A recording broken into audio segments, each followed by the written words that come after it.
ഇടുക്കി മതമ്പയിൽ കാട്ടാനയുടെ ആക്രമണത്തിൽ ഒരാൾ ഇന്ന് കൊല്ലപ്പെട്ടു.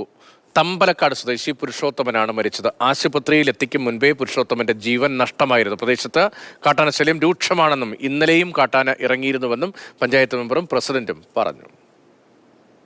കാഞ്ഞിരപ്പള്ളി സ്വദേശിയായ പുരുഷോത്തമനാണ് ഇന്ന് രാവിലെ കാട്ടാന ആക്രമണത്തിൽ അതിദാരുണ അന്ത്യമുണ്ടായിരിക്കുന്നത്.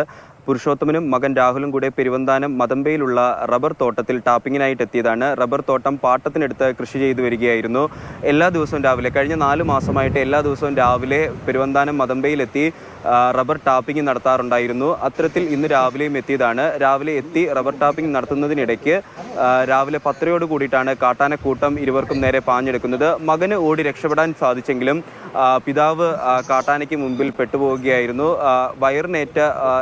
വയറിനേറ്റ പരിക്ക് മൂലമാണ് പുരുഷോത്തമൻ മരണപ്പെട്ടത്. ഇന്നലെ ഞങ്ങൾക്ക് RRT അവിടെ നിയോഗിച്ചു. ആ RRTയുടെ സേവനം ഇന്നലെ ഞങ്ങളുടെ ആ വാർഡിൽ ഉണ്ടായിരുന്നു. അത് കാരണം അതുകൊണ്ടാണ്, അല്ലെങ്കിൽ തീർച്ചയായിട്ടും ആന ഇന്നലെ ഞങ്ങളുടെ ആ ഭാഗത്തുള്ള ഒരാൾക്ക് ഉണ്ടാകേണ്ട അപകടമാണ് ഈ വെട്ടാൻ വന്ന തൊഴിലാളിക്ക് സംഭവിച്ചത്.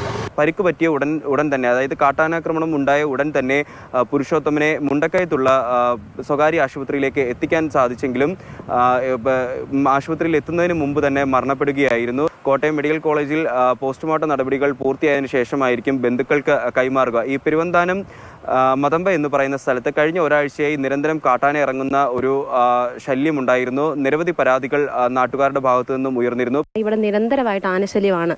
അപ്പോൾ കഴിഞ്ഞ തവണ ഇതേ സമാന അനുഭവത്തിൽ സോഫിയ എന്നൊരു സ്ത്രീ മരണപ്പെട്ടിരുന്നു. അതുപോലെ തന്നെ ആ വാർഡിൽ തന്നെയാണ് ഇപ്പോഴും മരണം സംഭവിച്ചിരിക്കുന്നത്.